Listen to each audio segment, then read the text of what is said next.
What's up, everybody? This is Sean. This is Alan. Inside the Square, the wrestling podcast, coming at you almost every other week from sunny St. Mary's, California, Maryland. A lot has happened since the last time we did a podcast, Big Daddy. A lot has happened. A lot. Let me start from the tippity top. Swerve Strickland is your new AEW World Champion. I knew he was going to win it the whole time. Man, I knew something like this was going to happen. And, Alan and I, like I always point out, we talk wrestling every day. So if you look at some of our previous podcasts, we called it months ago.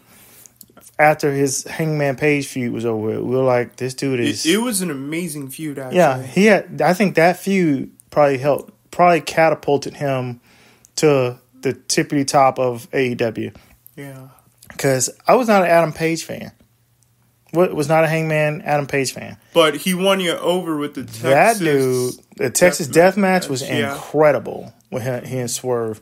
And Swerve just puts on good matches, man. Yeah. He went from getting let go from WWE in 2021 to world champion in 3 years. That's crazy. I think that's awesome. I think that's awesome, man. I really like Swerve, man. I think out of Hit Row, he was the guy that really carried the group. Yeah. He was. I think he carried the whole group. And he was also like the best wrestler. He was one of the best wrestlers they had on the roster. Yeah. Period. Better than Samoa Joe. Joe is really good. I don't like to, I think we should appreciate both of the wrestlers. Yeah, I like Samoa Joe. I love Samoa Joe. Yeah, I think he wants a break or something. Maybe. Joe's been at it for the last couple of years, like on the grind. Yes. And let's give him his flowers while he's here too. Dude has won just about every major belt you can think of. Instead of the TNT Championship. He hasn't won the WWE, any of those world championships. Yeah. But he's won mid-card belts. And he was NXT champion too. Yeah, he was. Twice. So I think, like I said, we need to give Joe his flowers, man. Yeah. He put Strickland over. I think that was the right thing. I agree with you. I agree with you 100%. I think Joe's been wrestling 20-some years. Dude's just really good. Decades. Yeah, really good at cutting promos, really good at in-ring performance and putting guys over and making other guys look strong. And if you look at his match with Brock Lesnar years ago, it was awesome. It was awesome. It was very competitive. And it was like more competitive than I thought it was going to be. Yeah. But, enough about that. Shout out to Swerve, man. AEW heavyweight champion. He deserves it. He deserves it. He deserves a long title reign. He does. Next up is Trick Williams. He is your NXT world champion. I called it. It is wild. Yes. Ilya Dragunov, he needs his flowers, too. Dragunov is an awesome talent, man. He wrestled every week. He wrestled every week, and he wrestled anybody they put in front of him. Yeah. And he made the matches very memorable. Dragunov is one of the most physical wrestlers we've seen in a long time. I think he was the best NXT champion, in my opinion. I think Breaker was probably the best NXT champion. Ooh, that's the tough one. Yeah, I think Breaker was a little bit better than him. But Dragunov, I think, puts on really good matches, too. And like I said, go ahead. You know who's top 3 for me? Carmelo Hayes as NXT champion. It's just like he defended it every week too. Melo wrestled everybody. Yeah, no matter what size they were. Ilya Dragunov twice. He had some bangers. He lost like 2 times to Ilya Dragunov. He had bangers. They're both classic matches. And that changed my opinion about Melo.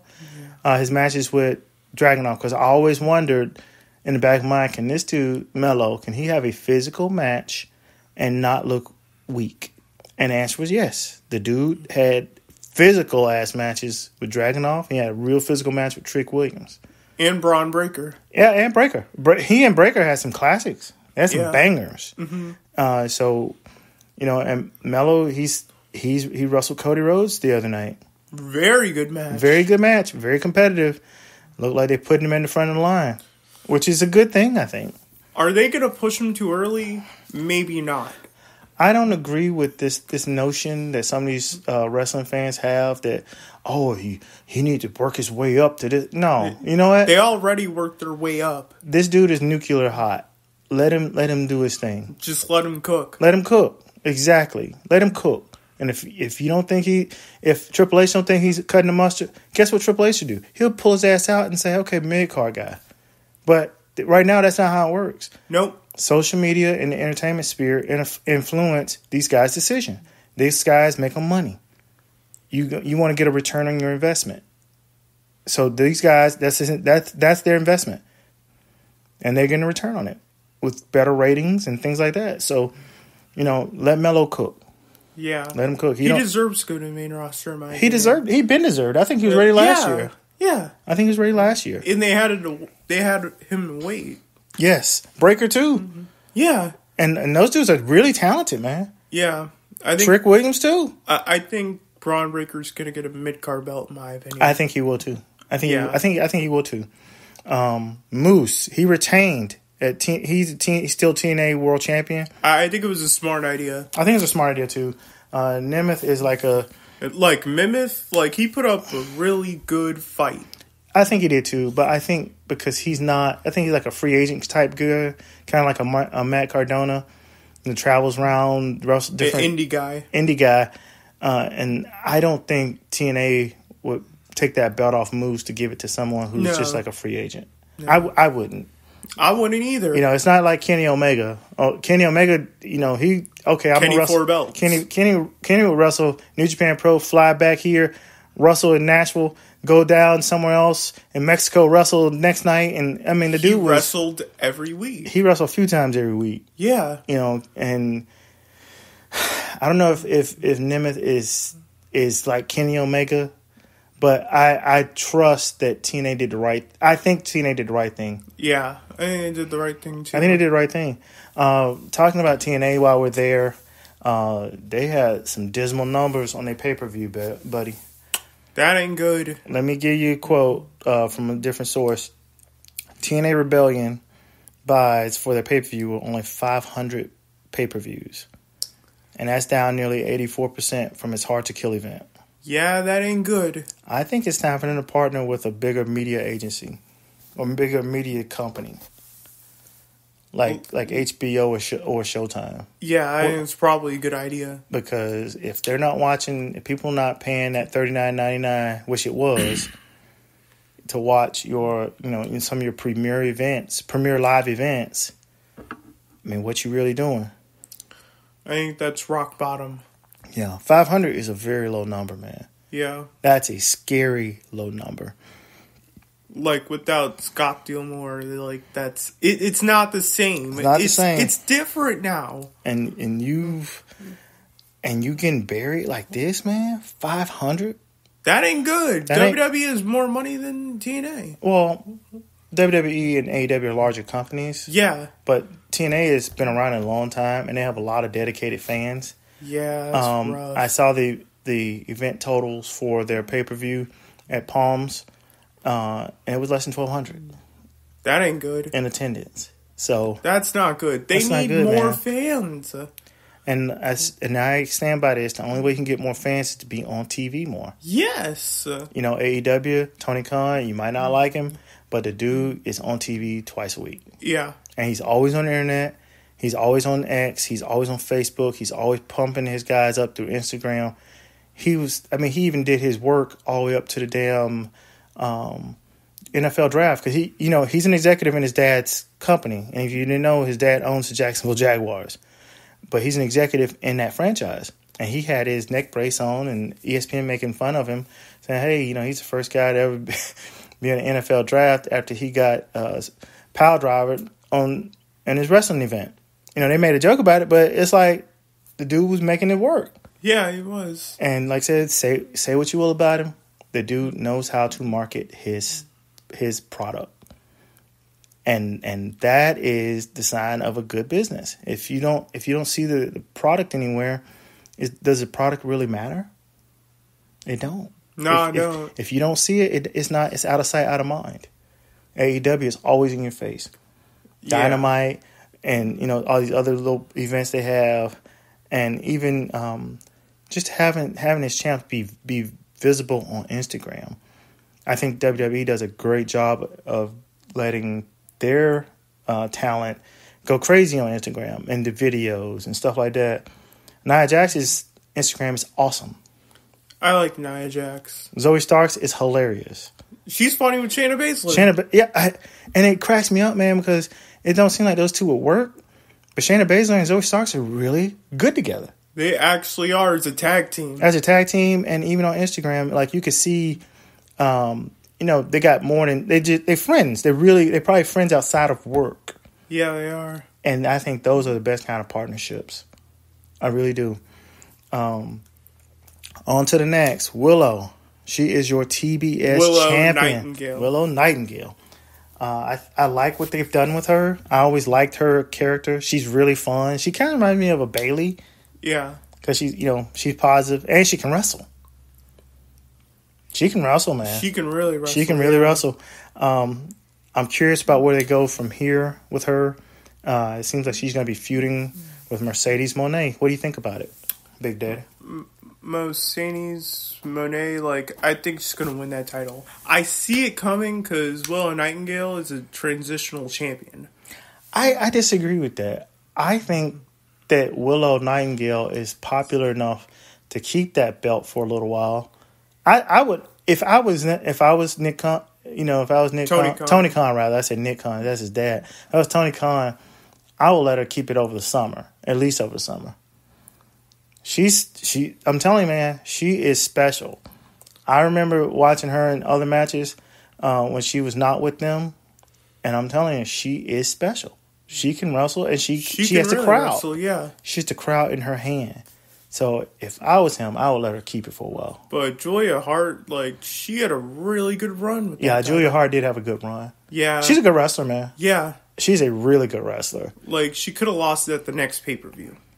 Yeah, I mean, let me back up. I think she could have kept it, and everybody would have been, okay. Yeah. But they made the change, and I still think they still made a good decision. In the last minute, yeah. I don't know about the last minute, but I think Willow Nightingale deserved a good run at a championship belt.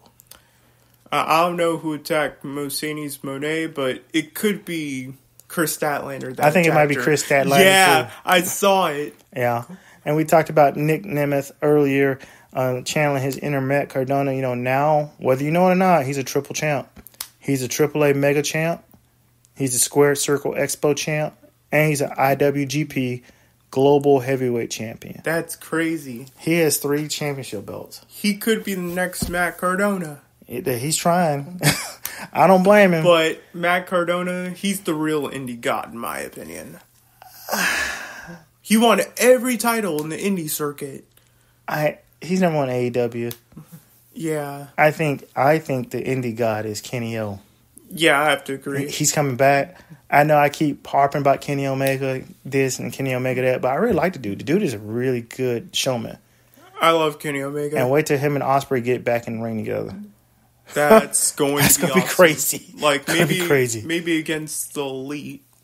Yeah, it's going to be interesting. Okada, he's really good. Okada is really good. I think he's better than the Young Bucks and Jack Perry. Yeah, I'm not a fan of the Elite, but, here we are. Yeah.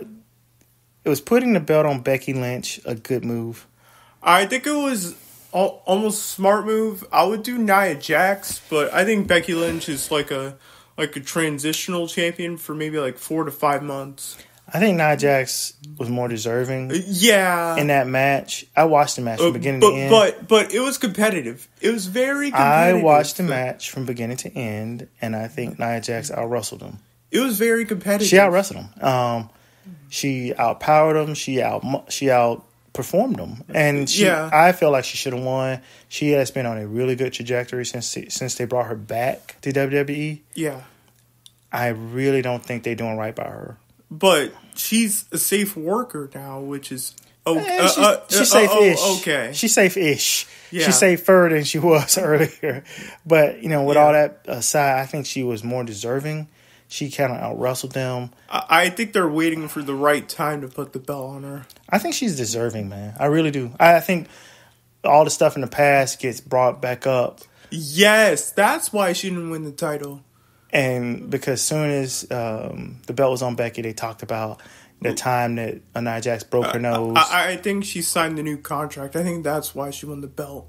Well, I don't know. But, they bring up a lot of stuff about her, and they don't see her runs, man. She's had some really good runs. Yeah, she did. And I think that they're not doing, they're not treating her character with enough respect. And I think she should have a really good shot. She should be the first person up at Becky Lynch. Yeah. I really do. I think it'd be really good to see that. And when Rhea Ripley gets back. Or have Nia Jax eventually win it. Yeah. But that's just my opinion. Speaking of opinions, my opinion about Athena is, wow. She just went over 500 days. Wow. Ring of Honor champion. I think that's an incredible run. Like I point out again, she's not going to lose that title anytime soon. I wouldn't let her lose it no time soon. What if it's a big name? I mean, she's Ring of Honor is kind of like the NXT for AEW. Yeah. No, it's its own entity, but a lot of the Ring of Honor talent gets transported over to AEW. Yeah. And Athena is known for, from my understanding, she's a good locker room person and she's a good trainer. Like, she trains people how to wrestle. Yeah. She trained Ronda Rousey how to wrestle. And Ronda Rousey said, yeah, she trained me how to wrestle. That's awesome. Well, that's what I'm saying. It's humbling, but she's not the first person to say that. People say, oh, Athena this, Athena that. She didn't make it on the main roster. Okay. I meant Shayna Baszler trained Ronda Rousey.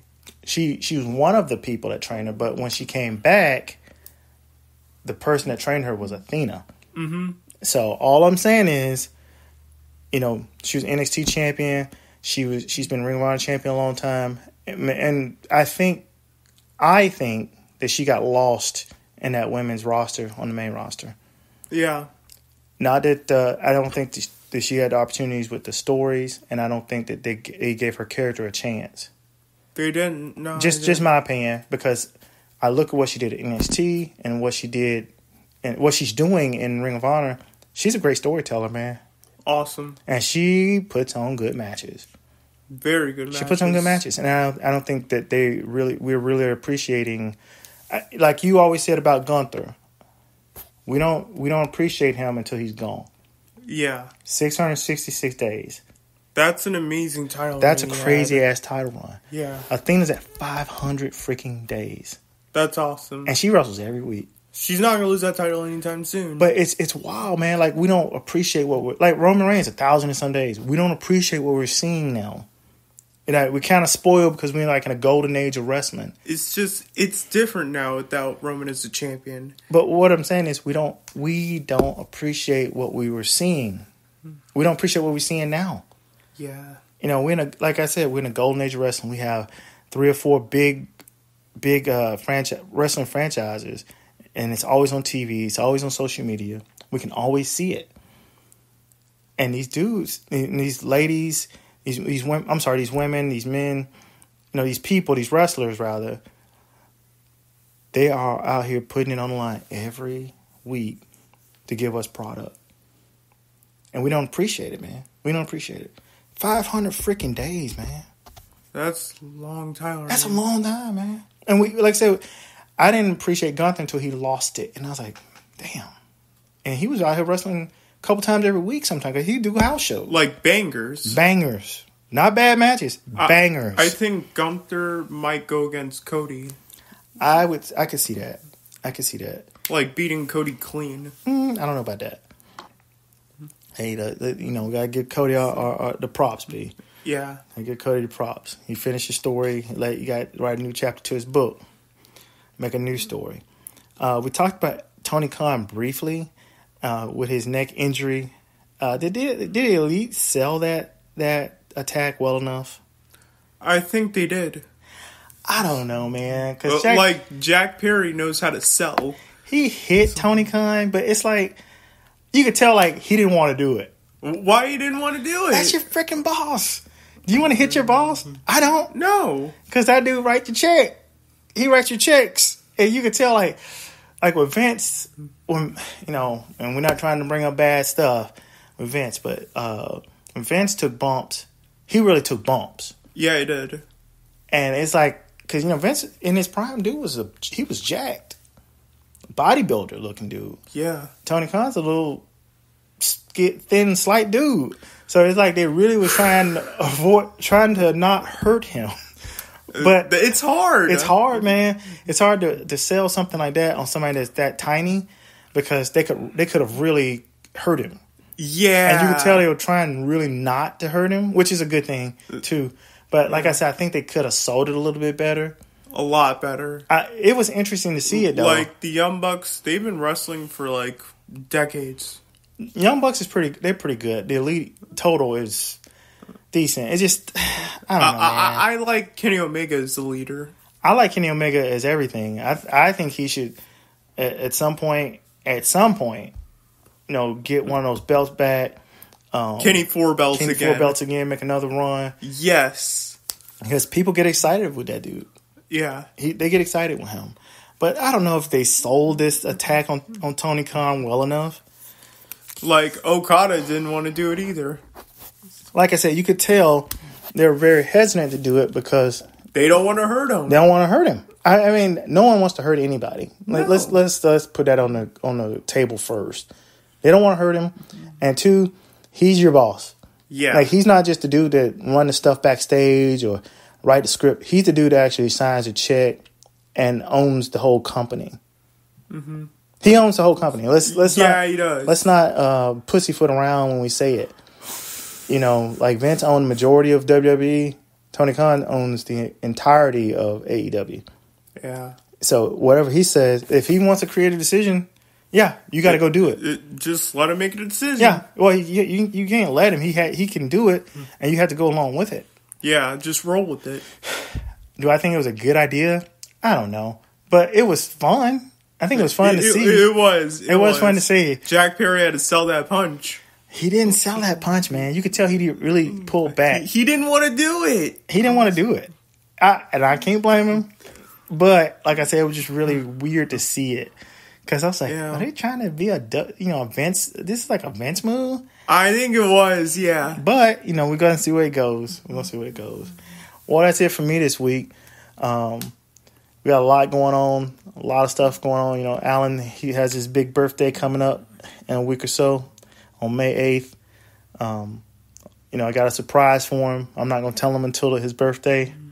So it's going to be a big surprise for him. And I'll let everybody know on the podcast. All right. You got anything else, Big Daddy? A lot of WWE releases. I saw it coming. Like when Cameron Grimes, got released. I felt so bad for him. Yeah, we're gonna cover that in another podcast. It's a lot of releases, man. A lot of changes, a lot of personnel changes. It's sad, but that's change. Change is gonna happen whether you want it to or not. You got to keep moving forward. You got to keep moving forward. All right, till next time. See you around the way. Bye. Bye.